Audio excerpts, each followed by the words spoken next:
Hey, good morning, everybody. It's Robin and Dave this morning. Hello.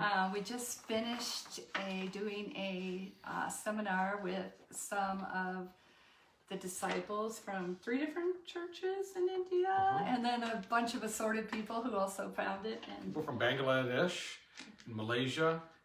It was geared to be available in the prime time for them, which was not too early for us. We went on at 8 o'clock Mountain Time, but it was geared to be available to people in Asia, but especially those in India. And what an amazing opportunity, what an amazing response, and the questions. Oh my gosh, the questions that were coming were just some of them heart-wrenching, some of them encouraging, but obviously this topic of trauma is worldwide. It's not just a U.S. thing, it is all nations, but in some of the nations it seems like it's especially important that we talk about trauma. yeah, I think from my understanding in Indian culture, trauma is something similar to Africa, I suppose, something that's not talked about very directly and freely because it's become tied to mental disorders, or if something is wrong with you if you say you have trauma in you. And so in the church, it's really a revolutionary thing to talk about trauma, and plus to understand as the body of Christ that we're a huge part of the healing of trauma. So what was super moving to me was, we opened up the chat and the questions and had people share about their trauma, and of course any kind of trauma you can imagine, and ones that we can't even hardly imagine in the U.S.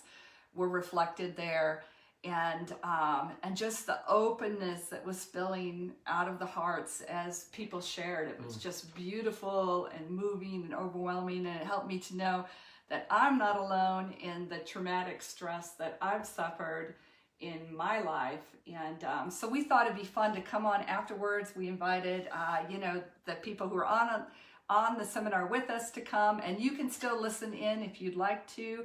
Afterwards, we'll put the link up again for those of you who'd like to go back and listen to that seminar. It's about an hour and a half running. But then we opened it up for questions, as Dave said, and we were just barely able to begin, the depth of questions that people were asking about trauma. But we thought it'd be fun today to talk about something new that we figured out about trauma, and that has to do with sheep. Absolutely. I think, just to tag on what you were saying, I think sometimes people are afraid to open that can of worms, especially when it's so prevalent. But interestingly enough, the scriptures are full of teaching about trauma. Yes.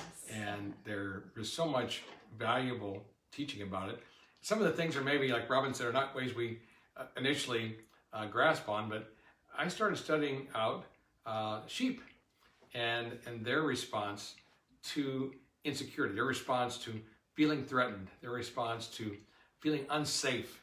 And it was fascinating to learn about some of their responses to trauma, to insecurity, to feeling unsafe, and how much they're similar to ours. That's so interesting. Well, when we were in Wales, we traveled, where were we speaking?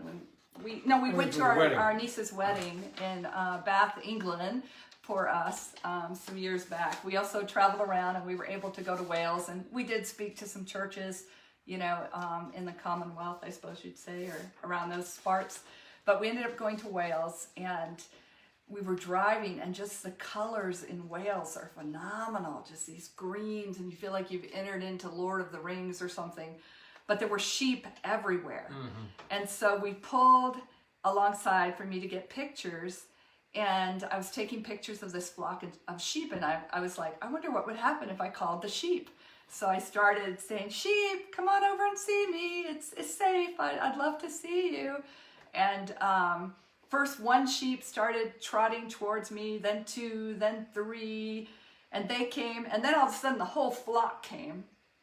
And somehow, perhaps, they recognized in me a shepherd's voice, a voice of safety.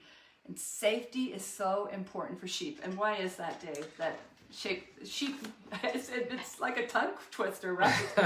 Sheep need safety. Right. Well, sheep are, they're called prey animals. In other words, other animals eat them. They don't eat the other animals. Other animals eat them. They are prime targets. They're on the menu for many other animals. And so they have an instinctive need for safety, and their systems are highly sensitive towards danger. Because if you're on the menu for other animals, that leaves you with a traumatic sensitivity of saying, wow, I need to make sure I'm safe, because otherwise I could be gone very soon. So they have this instinct because of who they are in the food chain. Well, just, I want to hear more about that, but I think the first thing that comes to my mind is we are prey animals, and I'm talking about followers of Christ, in that we have an enemy and we are on the menu. Right. We are the main draw.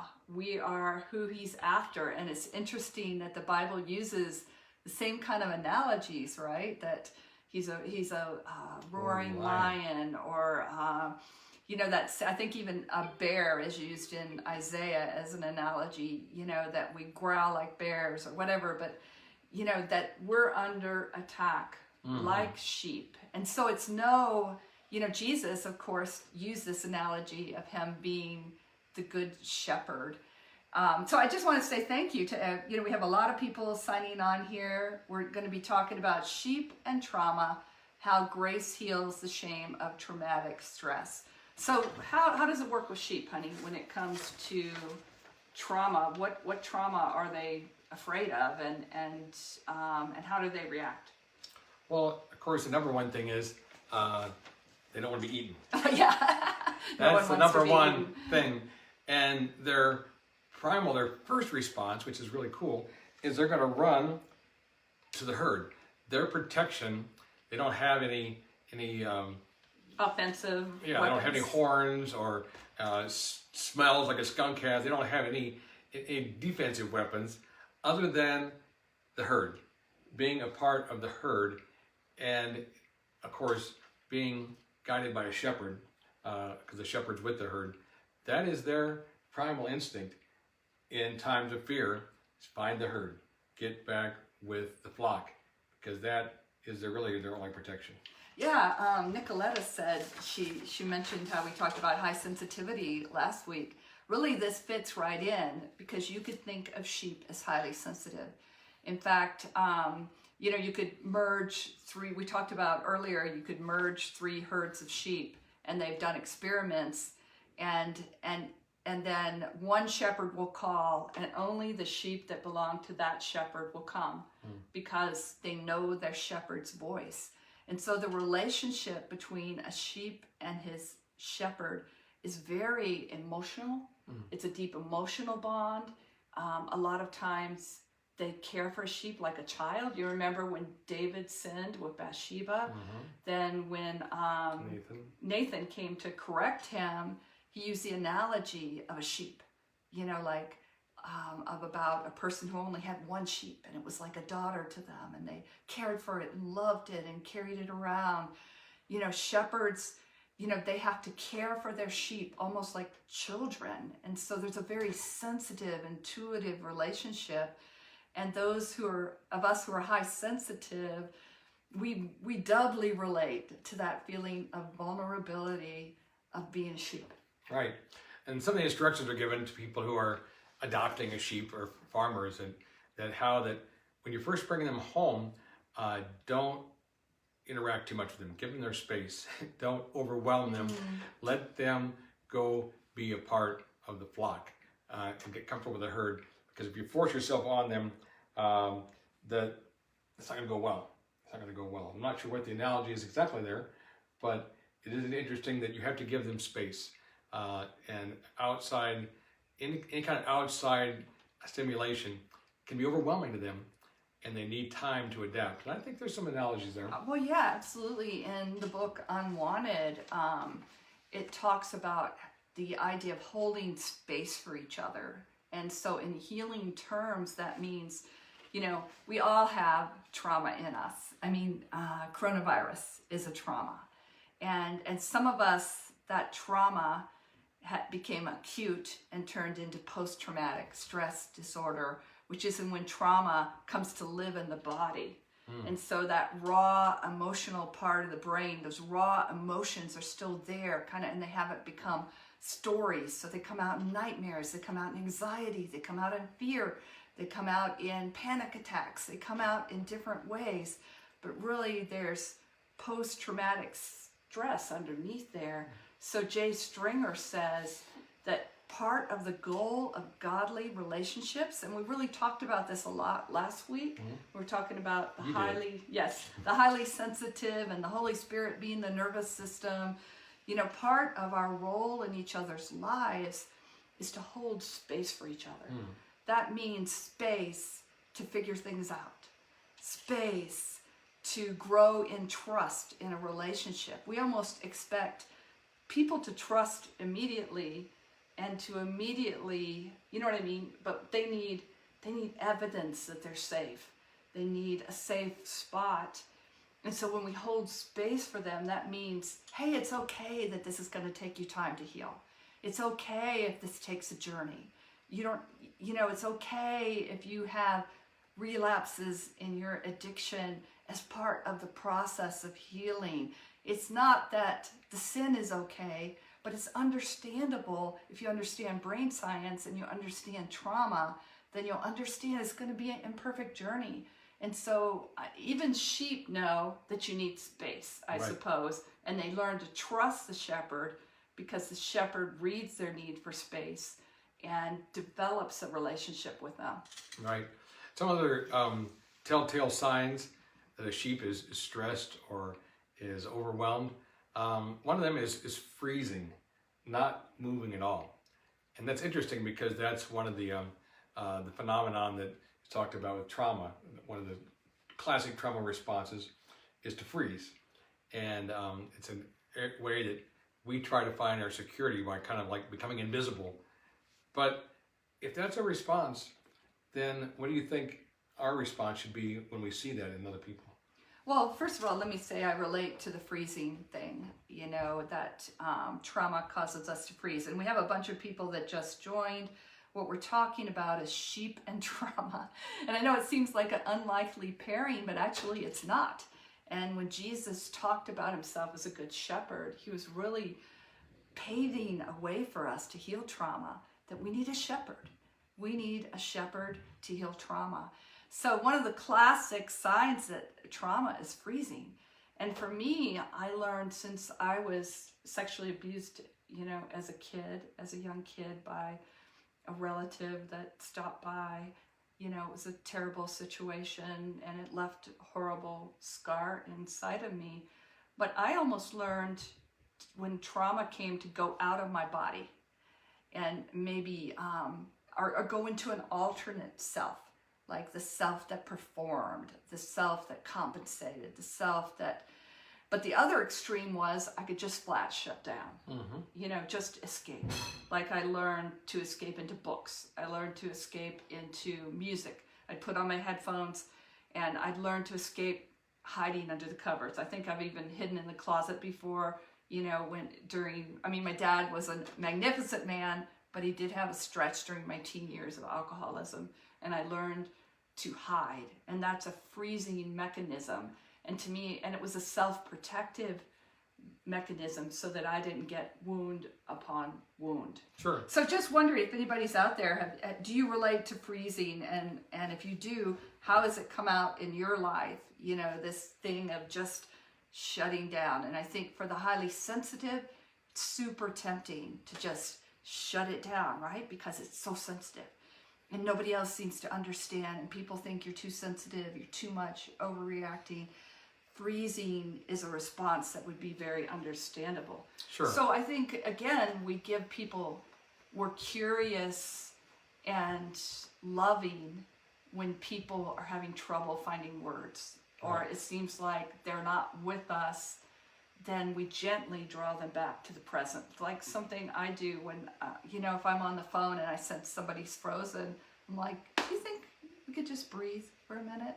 And we'll just take breaths together. And breathing has a way of breaking up the kind of nudging the ice around, like pushing the breath all the way through the body and letting the parts that we're cutting off from come back into the conversation. So you'd say probably rebuking someone for not being very giving would not be a good approach to someone who's frozen. Well, that just reaffirms that you're bad, that you're defective, and that your frozenness is evidence of your defectiveness. You're not being given, you're not outward enough. There's a great book called Quiet that just talks about how quiet people have struggled typically in God's church, because we value loud, we value conversation, we value extroversion in the church. And so, I think that any demanding sort of response can trigger back some of the trauma that allowed us to freeze in the first place. So, right. I know myself, when I feel like... And you freeze too. Oh. I don't mean to turn him in, but I'm just saying, if we're keeping it real. If I'm in a conversation that requires emotional depth, and I feel like I'm unprepared or unequipped to be a part of that conversation, I can get real quiet because I feel threatened, like I'm going to be outnumbered here. I'm going to be unable to keep up or to share adequately. And so the safest thing is to say nothing. Safest thing to say nothing. And so I'm going to go get the door because our furnace repairman is here, and then I'll be right back. Oh my gosh, he's leaving I'm me. leaving. I'm He's abandoning me as a sheep. No, seriously, okay, we think about the other responses, here we go, that relate to sheep. A sheep will panic and run away from the threat. And the amygdala, the fight or flight center of the brain, God programmed that in us so that we could flee, that we would have the ability to flee when we need to. But what trauma does is it kind of puts the amygdala on hyper alert, and we start reacting to things that aren't even that dangerous because they're triggering that danger, that trauma that happened so long ago. So sheep panic and run away from the threat. And so sometimes we run away, and sometimes I think that's even in running away from the body. Either we run away emotionally, I just won't tell. This just isn't safe to talk about. Oh, I was talking about my abuse and people were immediately turning it on me, that I didn't even have the right to use that word. Or I was trying to talk about my fear and people were immediately, trust God, and so we just make these internal decisions. Maybe this isn't safe to talk about. Maybe I should emotionally run and put forth what other people expect from me. And so it causes the self to kind of get divided. So honey, our air conditioner broke down one of the hottest weekends of the year, so we've got a repairman here. So we're talking about panic and running away? Yeah, so we're to this one. Okay. So what else do sheep do that mimics what we do in the face of trauma? Shivering and vocalizing and foot stamping. Foot stomping. I have to admit, I have stomped my foot before when Dave and I have had an argument. I don't know if that's like finger wagging or foot stamping or throwing things, or same, maybe throwing out a few expletives, as we call them. This could probably be kind of a combo. I see a little bit, fight or flight are two of the classic traumatic responses. I see a little bit of fighting here. I see fighting. I see the like fight of trauma. Foot stamping, but I also see the shivering. I see a fear, how it really can shut us down, but have an effect on our bodies. Yes. I think that's one thing I really learned in doing the research on trauma, and of course the book, The Body Keeps the Score, is how much trauma is not just an emotional or in our head, it's in our bodies as well. And someone who's been traumatized can just be shaking. I mean, it can be that strong, and we underestimate the power of trauma and how it can have, and often has, a physical response, and also can lead to physical illness and mental illness. Can have so many different outcomes. It's so powerful. and Yeah. I can just visualize the sheep shivering and feeling compassion. Yeah. But also, I can also see when people start stamping foot, it doesn't always mean that they're just messed up. Maybe they're hurting. Maybe they're scared. Maybe there's fear. And to be very compassionate when someone does have a fight response, take a step back and say, okay, I'm curious. What are you feeling? And be curious and not just assume that they're sinning by having a fight response. I remember one time, Dave and I were in a large group of people kind of being discipled, I suppose you'd say, a leadership type group. And I don't want to give away too much here, but I remember unexpectedly we got on the hot seat. Ooh. And some of the things that were being said, we hadn't had any warning, and no one had talked about it to us in advance or before, but kind of we were getting poked at because of our age and different things. And I remember sitting there and I started shaking like a leaf. I mean, I was just shaking in fear and being triggered into past trauma. And I went out in the hall, and somebody who I've been friends with forever just happened to be there, who's an elder. It was in a hotel, and somebody just happened to be there. There were 2 seminars running consecutively, and she sat me down and loved me and listened to me, and she said, you need to use your voice. You can do it. You can speak. And when I got with the person leading the meeting afterwards, they asked me if I was okay, and I said, no, I'm not okay. And that was one of the hardest things I ever did. I said, no, I'm not okay. But we had the best conversation, and he apologized totally. His wife got with me. Change came out of it. And so I'm just saying that sometimes in all of our well-meaning discipling, and rebuking, that we haven't recognized that we could be reigniting trauma, and that there needs to be a lot of holding space. Like, have I talked to them alone about this? Have I really tried to be curious and understand what's underneath it? Do I know if there's past trauma that influences it? Have I considered everything going into it? And that's where grace is the healer for trauma. And I hope this doesn't feel all mumble jumbled, because we had no plan for this today, just to come on after our seminar and talk some more. But I think, what would the shepherd do if his sheep is shivering, vocalizing, or foot stamping? What would a good shepherd do you think? Well, the advice given in the article, and this is an article about sheep, not about trauma, by the way. It's just purely about how to take care of sheep. It says, if you notice your sheep is acting like he or she might be scared or traumatized, look around and think about what might be scaring or threatening your sheep. It sounds like so simple and so elementary.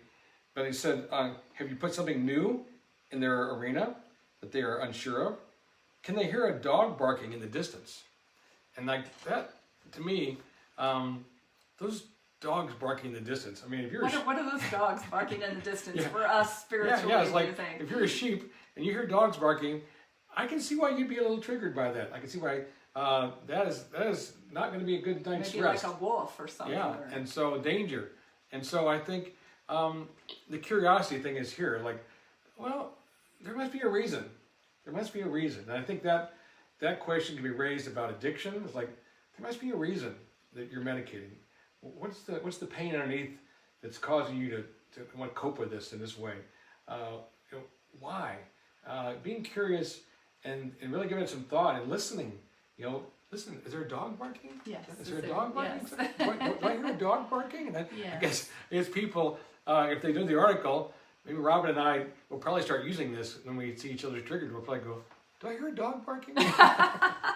That's great. I love that, honey. That's great. Because that's probably what's going on. It may not be about what's right here that in front Just of make me. sure it's clear that I'm not the dog. Oh, okay. That you're not saying I'm the dog that's barking. No, make that clear. Yeah, And I think I'd like that. Got it. No problem. But it seems like it's such common sense, but sometimes we just skip this and want to skip to fixing someone or saying, oh, you're not spiritual enough, or you're not this, or you're not that, or trying to place blame, or it can go a lot of ways that are not this way. And yet it seems like this is so much common sense, but we don't use it the way we should. And this curiosity thing, I know Scott Green was really helped me a lot with this, but it's so important when you see these responses with the freezing, this fighting, the flighting, the fawning. Ask why, and be curious, and gently knock on that door and see who might be behind it. Yeah, so those of you who are just joining us, thank you so much for joining us. We're talking about sheep and trauma, how grace heals the shame of traumatic stress. And we're actually looking to sheep. It turns out sheep get traumatized very easily, and that shouldn't surprise us. You know, talking last week about are you too much, and the feeling of being too much for my parents, too much for the church, too much for God, too much for my coworkers. I'm just flat too much. And many of us, I had so many responses to that of people talking about their sense of being too much. And it turns out sheep are highly sensitive, and they're sensitive to their shepherd's voice. They're a relational animal. They look to their shepherd for safety, but they're also easily traumatized. And some of the same markers of traumatic stress in us are in sheep. So we're talking about how grace is the antidote for that. And I think this is so valuable for those of us who are parents, because, when kids, kids have mini traumas, and some kids have big traumas. If you've adopted a child, right, that comes from a traumatic situation, you learn pretty quickly, I think, that trauma's still in them. That the trauma of being neglected or being left by a mother somewhere and being in an orphanage or being put somewhere, that trauma is still there in that sheep. And it takes a very tender shepherd to understand. And there's trauma in our own children, trauma from other kids, trauma from, I had an early childhood fall, nothing to do with my parents. I climbed up a tree house I wasn't supposed to climb. I fell backwards. It felt like forever and hit my back. And maybe why I have scoliosis to this day. I had a traumatic back injury as a young child. My mother left me with somebody who abused me. She didn't intend that. She didn't know that would happen. And so some of these effects in us, when we see them in our children, like children, foot stamping, I think of children. That's a common, that foot stamp, they learn that pretty young, right? The foot stamp, or the rolling the eyes, or, or even saying mean and hurtful things to you, is so tempting to try to change the outward behavior. Like, okay, this is not godly, and we do not accept ungodliness in our house, so go get godly and come back when you fixed yourself.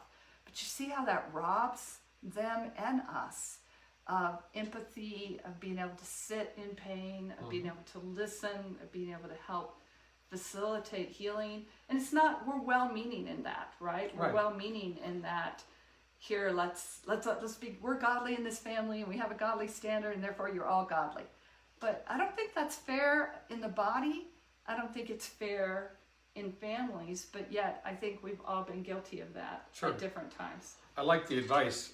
It says, it asks the question, did you run into your sheep's arena or area too fast? There and you give go. them a fright. Yeah. Once you figure out what might be scaring your sheep, try to remove or change whatever might be scaring them.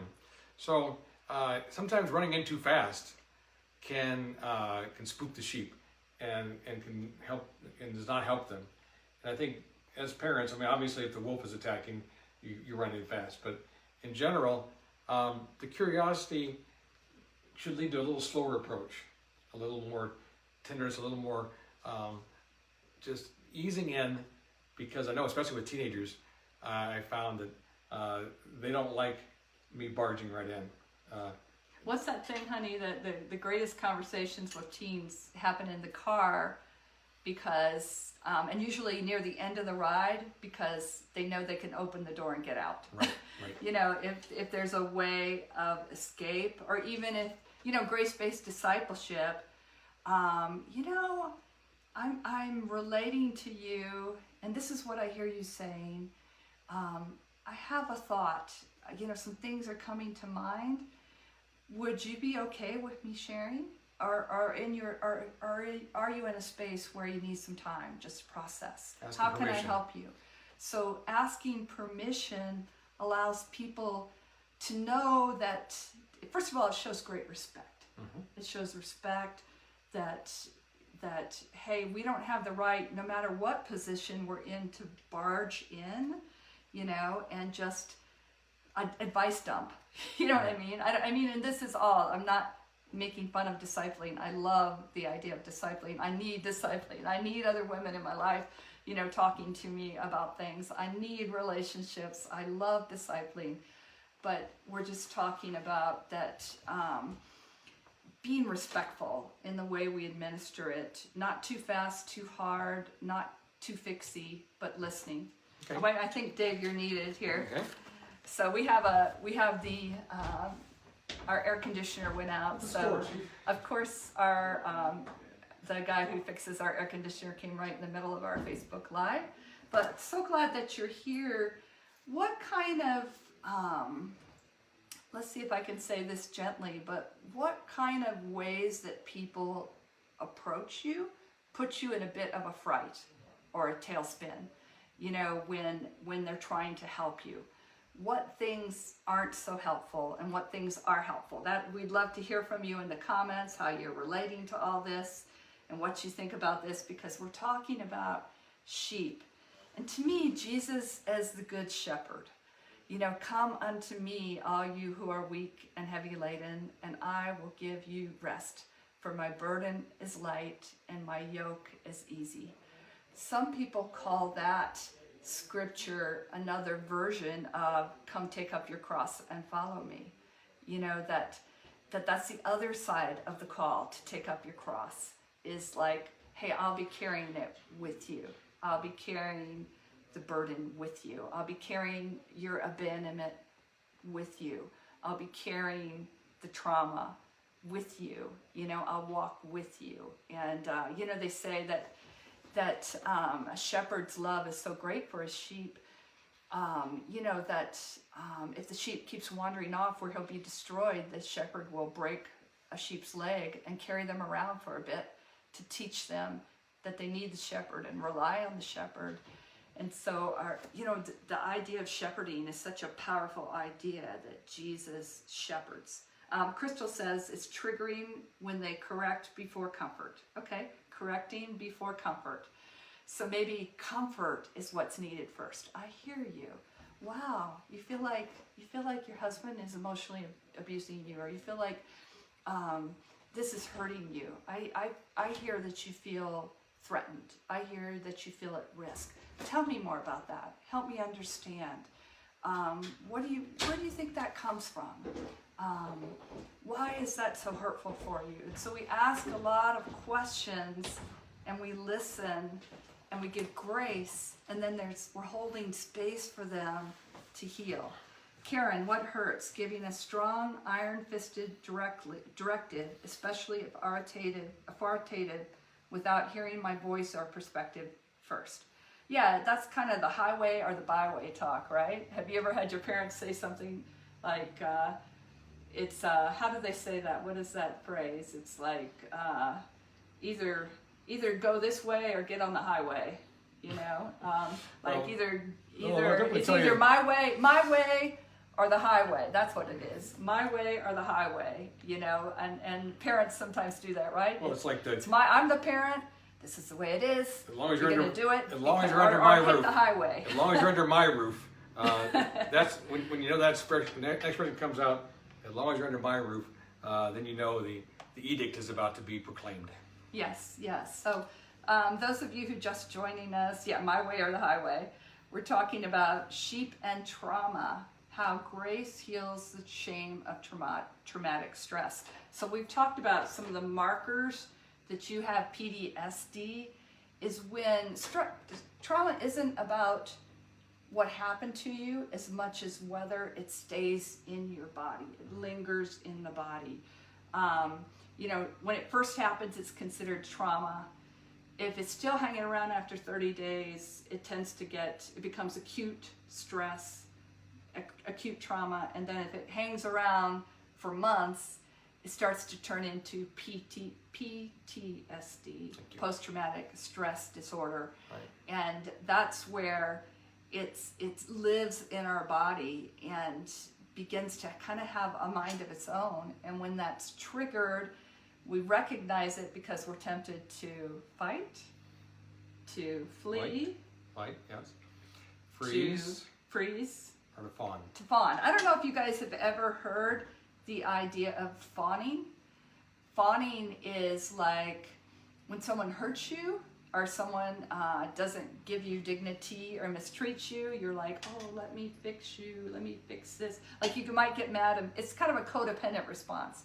Maybe you get mad at the beginning, but then the fear of abandonment drives you to try to fix it. You're like, oh, I'm so sorry. Surely I did something wrong if you feel this way. It must be me. It's always me. You know, here, I'll change myself so you can feel better. I'll protect you from other people who, if they knew this, they wouldn't like you very much. So I won't tell. I'll protect you. And so we kind of lay ourselves under other people when we fawn. Yeah, F-A-U-N, fawn, when we fawn. And that was kind of a new word for me. But it kind of has the idea of like, ooh, let me fix you. And so when those are there, then that's a signal to us that we have trauma in us that needs a healing journey. Right. So our time's about up, but I think one of the best... Let's talk a moment about grace. How does grace help heal? I think I'm going to get that, and this scripture will kind of be there because it's wrapped into the scripture. But Psalm 23, the Shepherd's Psalm, I think is a beautiful, one of course, most popular Psalms in the Bible, but it has a lot to do with the shepherd and how he makes the sheep feel safe. And traumatic responses are all about wanting to feel safe. And so the shepherd shows grace by his affirming presence. The way he is there, and he is affirming presence, and all the things you can do, look up the books on this, but all the things the shepherd does in terms of pulling the birds out of the wool, or giving him food, leading them to a green pasture, leading them beside still water. All these things are ways to give the sheep some space and give them what they need, but in an affirming. We love that psalm so much because it's so affirming. It's so wonderful to know that with the shepherd being present, I don't need anything. I'm good, and I'm going to be fed. I'm going to be watered. I'm going to be protected. I'm going to be even with my enemies around. I'm still okay. All those things just reek of safety, and that's really what grace is all about: being that affirming presence and being that good shepherd that is protective, but is also there trying to create safety. Yeah, one thing I learned in my certification, which I do coaching in these areas, by the way, and coaching for trauma, spiritual recovery, creative recovery, and Dave and I do marriage coaching. But one thing I learned when I was doing my certification was that trauma can only be healed from a soft body. So that means if you're frozen, if you're tight, if your shoulders are up, if you perceive threat, you can't heal trauma from that space. So we have to be able to soften the body through breathing, soften the body through safety, and understand the way the brain operates. And then we can start to create a new story, a new narrative that has God in the middle of it, that has Jesus in the middle of it, where the trauma begins to heal because Jesus is leading us. So I guess one practical that I would give is to really pay attention to people's nonverbal cues. And that can be hard because we're on the internet right now. You know what I mean? We're not in person with each other. And so I heard a psychologist was talking, and he said, when you're trying to have a deep conversation online, tell other people the body cues they may not be able to read. Tell them, I'm feeling tight in my chest. tell them, my head's starting to pound. I think I might be triggered, or my knee's shaking. I'm feeling, explain what's going on in your body to the other person. And then if a person isn't at a place of a soft body, they probably aren't going to hear whatever it is you want to share. Right. So helping them feel safe. Jesus said, Psalm 23 says, he makes me lie down. Mm-hmm. In other words, he helped his sheep go to where they'd rest. And then they'd be in a place where they could do their job as sheep, mm-hmm. Because mm-hmm. they had the rest they needed. So, that's just a thought about how we heal trauma. What is the name of the psychologist you were listening to?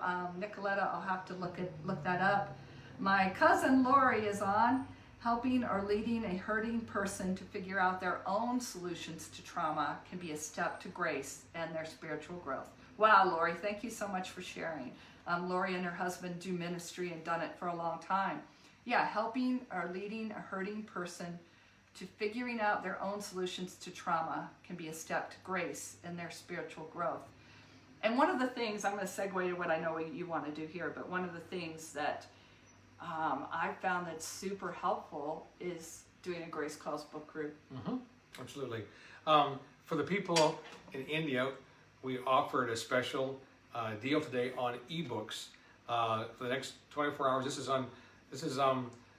Saturday morning, July 4th, but all day today, the 4th of July, and tomorrow, the 5th of July, all of our ebooks, Grace Calls, Spiritual Recovery After Abandonment, Addiction, Abuse, what do you got there? Eve Song, Secure in Heart, and even Pure the Journey are all available on ebooks, Android or Kindle, 50% off. We've never done this before, and we realized that really all these books speak to trauma. Secure in Heart, Grace Calls, Eve Song, all of them speak to trauma in different ways. And so these are resources you haven't got. If you do ebooks, today is the day to get your ebook. And you go to purityrestored.com. Purity Restored, P-U-R-I-T-Y, restored.com. And that's where you find all our resources. And you'll also find archived versions of these Saturday morning talks. So if you missed a Saturday morning talk in the past, Facebook it's an easy Live, way to find them. You can find all those archived on our website. So thank you so much for taking some time on your holiday. And also our ministry, we don't really talk about this on Facebook Live, but people tell us we should, because our ministry is largely supported by donations right now. And so, send us a message if you'd like to donate. On the website, on the purityrestored.com website. Oh, it's all there on the Purity You can Restored. scroll down to the bottom of any page and it has a donate section, and you can find various ways to donate to our ministry, which we really, really appreciate. So guys, Sheep and Trauma, how grace heals the shame of traumatic stress. We'd love to hear from you. How are you experiencing Jesus as your good shepherd? What are you learning about how grace helps heal trauma? Thanks so much, everybody, for being here with us this morning.